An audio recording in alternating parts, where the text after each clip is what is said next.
Regina, Rick and Gail hold off the approaching and vicious raptors as long as they can. The bullets rip through them, but somehow the danger isn't stopping. Using her quick thinking, Regina noticed a ventilation cover above and yelled at her comrades to climb up as another horde of raptors burst into the room. They each took out their cable pistols and fired up toward the ceiling and pulled themselves to safety while the dinosaurs tried to bite at them and not let their prey escape.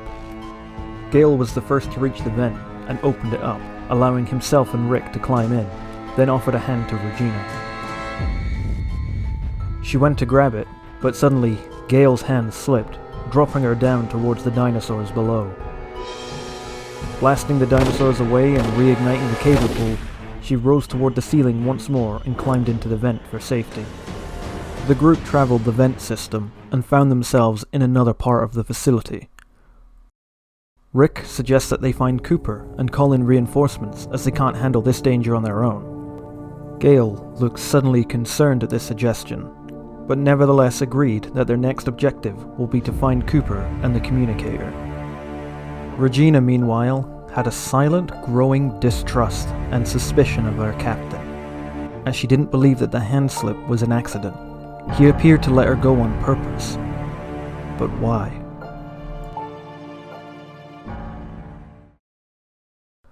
While traversing the forest, Rick was able to use a telescope and located Cooper's parachute in the distance. To get to it, however, they would need to cross an old wooden suspension bridge that was over a large river. As they made their way across, they began to feel a shaking and booming vibrations that seemed to be getting closer. Suddenly, they were met with the sight of a giant Tyrannosaurus Rex prowling his way across the island through the mountain gorge. Gail told them to turn off the flashlights and to stay calm, hoping that it wouldn't notice them. Unfortunately, the bridge began to decay beneath their feet, and Rick started to fall through.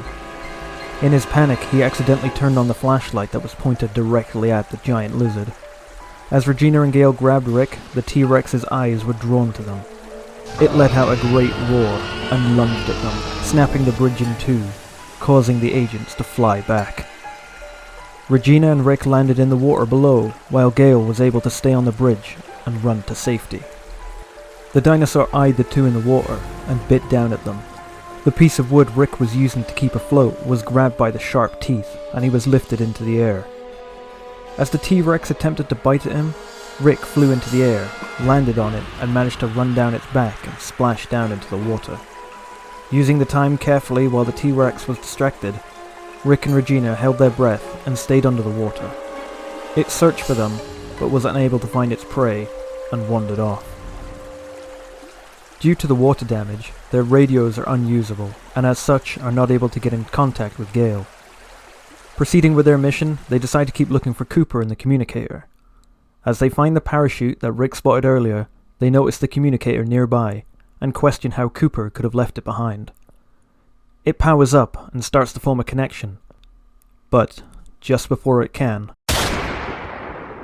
a gunshot rings out and the device is destroyed. Gail, their captain, was responsible. Two helicopters appeared and landed down on the island nearby. Gail informs them that they're here for the third energy research, and he was making sure that they were going to get it. He confesses that being in the Special Forces isn't something he can do for the rest of his life, and won't sustain him, so it all comes down to money. As soon as the mission was being set up by the US government, Gail was in contact with a group of rebel guerrillas, and made a deal. By this point, he should have already taken care of Rick and Regina, and obtained all he needed. But due to the unexpected dinosaur situation, he had to call the rebels in as reinforcements. The rebel soldiers unloaded from the helicopters and captured Rick and Regina. The rebel leader thanks Gail for his good work and scoffs at the thought of dinosaurs inhabiting the island. He orders two guards to stay with the captured agents and leads the rest of his men towards the facility, all of them excited at the prospect of being able to get some interesting combat against the dinosaurs. Gail is concerned that they aren't taking the threat seriously, but guides them towards their objective. Unable to do anything and angry at this unexpected betrayal, Rick and Regina lay tied up and cursed their former captain. One of the soldiers, irritated at the noise, comes over, but is suddenly dragged into some kind of swirling vortex like they saw earlier and disappears completely. When the whirlpool had subsided, Dr. Kirk was standing there. The other rebel soldier questioned the sudden appearance of the scientist, but before he was able to do anything, Kirk pointed his device at him and caused him to disappear like his comrade, as Kirk yelled, "Back to the Jurassic Age." Kirk sits kneeling next to the prisoners and expresses that he is here to save them, but not to be a hero, just to simply get away from the island and the danger it poses to him. Holding them at gunpoint, he unties them and leads them to one of the helicopters and demands they fly him to the nearest city. Rick questions what exactly happened on the island and if the dinosaurs were a result of his experiment. Kirk informs them that his third energy research somehow didn't go to plan with clean energy, but somehow became connected with space from another time. When he worked with the US government, he suggested a bold idea of how to get renewable energy, but it was dismissed as nonsense and the funding was cut from his research. He then faked his death and came to Ibis Island to continue his studies and research to develop his third energy theory. He also reveals that his device's movement range is only limited to that of the island, so it's impossible for him to use it to escape. Regina tells him that if they allow the rebels to get their hands on the third energy research, they will be able to use it for their own purposes, and demands that Rick fly back so they can stop them. Kirk dismisses her notion and instead only cares about finding another organization that he can join to continue his research. She explains that if the rebels use the third energy for their purposes, then it won't just be the country that's in danger, but the whole world.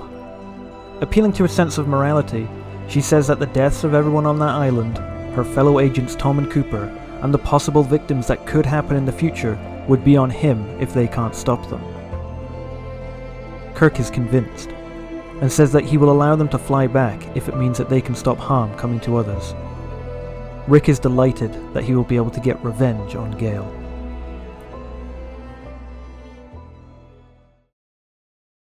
The rebels make their way through the facility under Gail's guidance and eventually arrive at the third energy reactor, where they are met with a bloodthirsty horde of velociraptors that fought the agents earlier.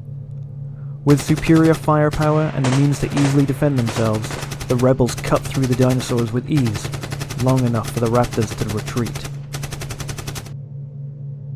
The soldiers, excited about their victory, finally reach their goal and open up the shutters to the reactor. But as they do, they are unaware that they are releasing a large and dangerous beast. Before they can do anything, it rips its way through the shutters, and a massacre begins.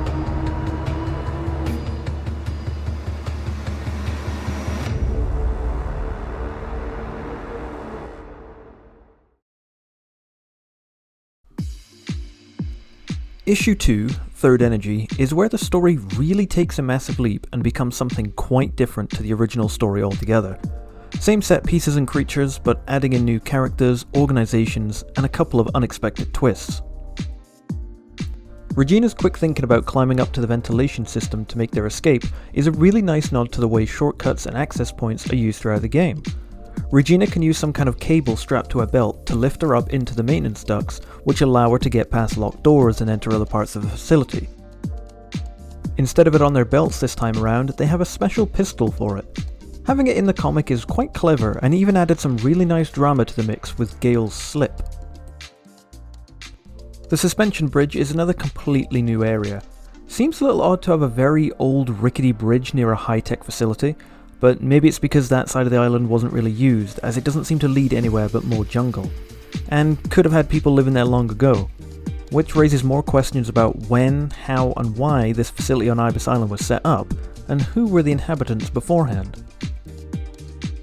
Gail having some kind of betrayal is first seen in Ending 2 of the game, where he doesn't exactly betray his team, but greatly misleads them on the true purpose of their mission for a less than good reason.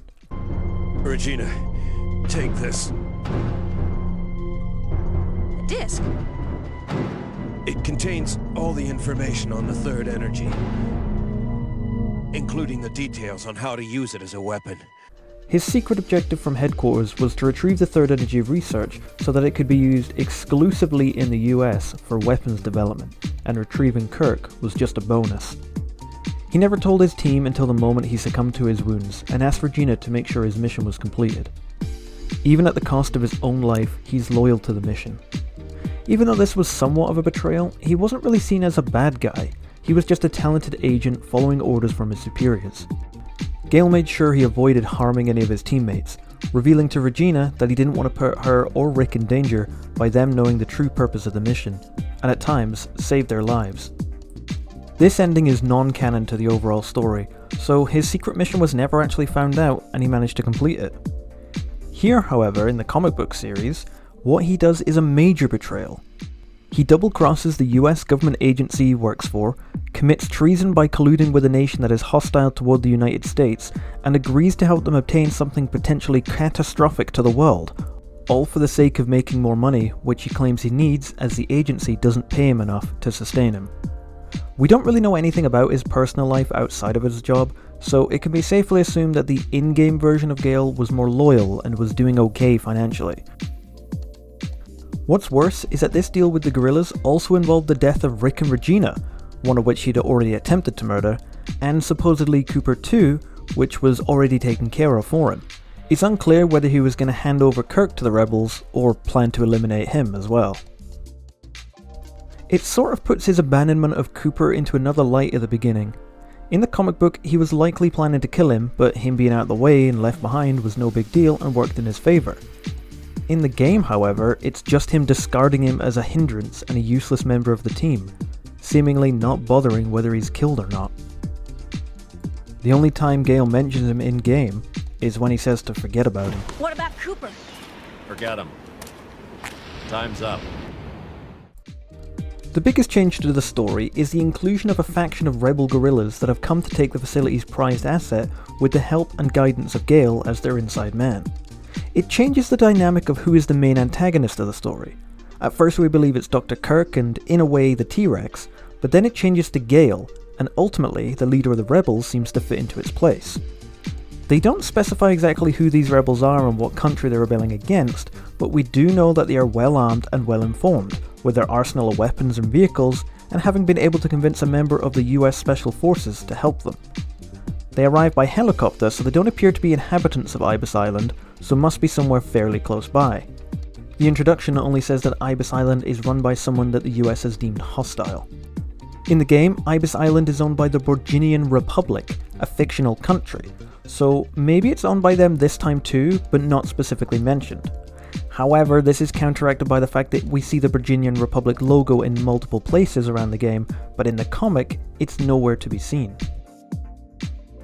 Another thing that is strangely absent from the comic book series is the inclusion of the organisation that the team works for, the SORT, or Secret Operation Raid Team. Throughout the story, they're either referred to as Special Forces or simply agents. Either they're not part of that particular team in this version, or they're trying to be more secretive, so the soldiers of the island don't know exactly who they're working for should they get caught. Rick's ability to drive various vehicles is shown here, with him flying one of the rebels' helicopters. His varied piloting skills have been seen in-game when he drove the hovercraft in endings 1 and 2, and the helicopter in endings 3 and 4.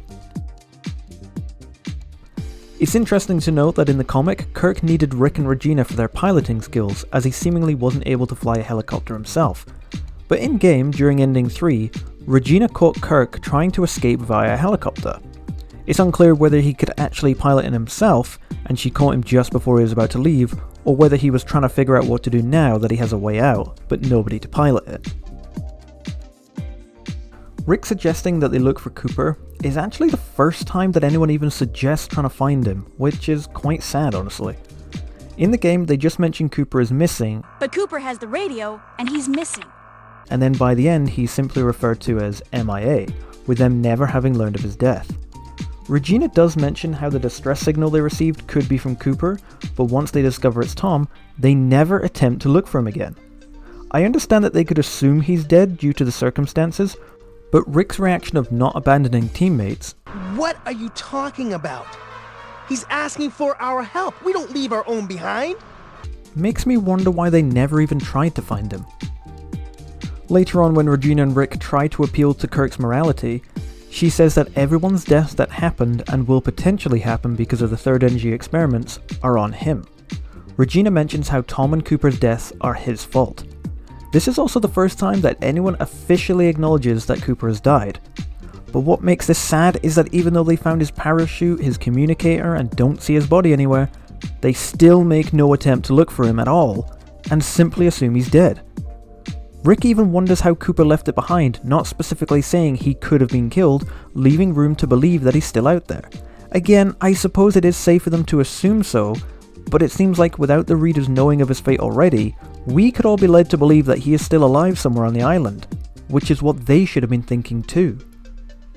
Don't get me wrong though, I understand that with the way everything seems to move forward so quickly for them, they don't have much of a chance to look for him, but it's the fact that Regina specifically says that he's dead, and that's that. No discussion, no weighing up the evidence and probability at any point, just fully accepting that he's dead. Speaking of Cooper, in the first issue we see him moments before the T-Rex eats him, and he's carrying some kind of steel briefcase, which I can only assume is the communicator, as that seems to be the one notable thing that the team think of when they talk about him. But when they go to look for him, they find a laptop-like device instead of the case. But what's more odd is that Cooper was running in some direction before he dropped it, as there doesn't seem to be a parachute around him, meaning that the case shouldn't be there. It could in fact be two different things entirely, but it seems like it's supposed to be the same communicator, but the evidence seems to point the other way.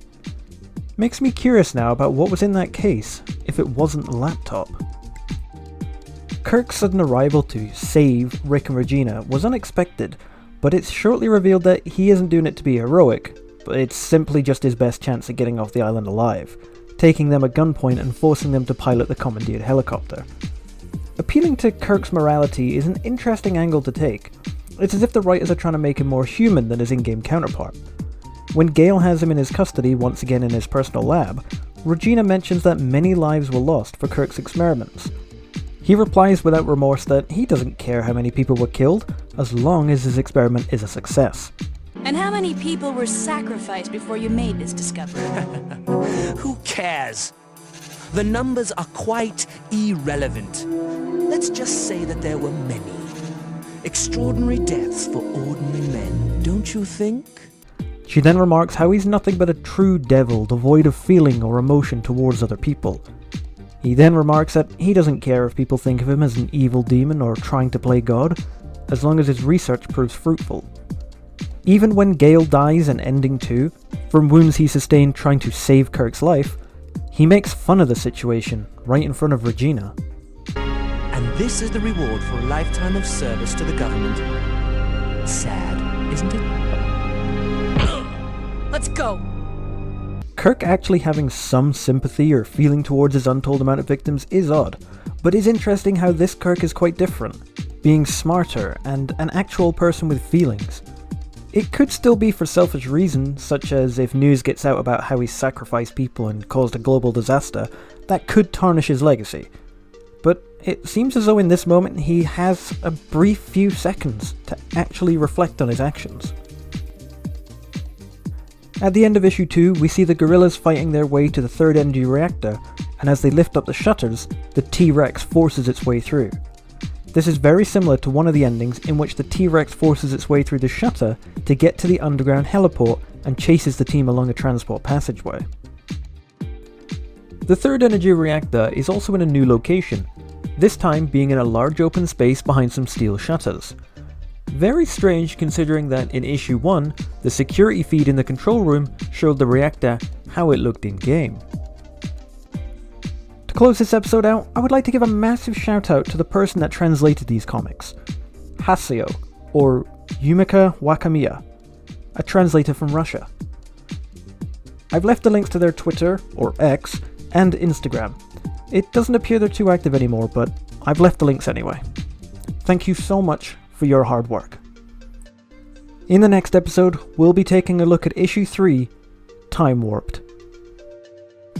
Thanks for watching, and if you've enjoyed it, please leave a like, a comment, and subscribe to the channel for more. It really helps out a lot. Thank you.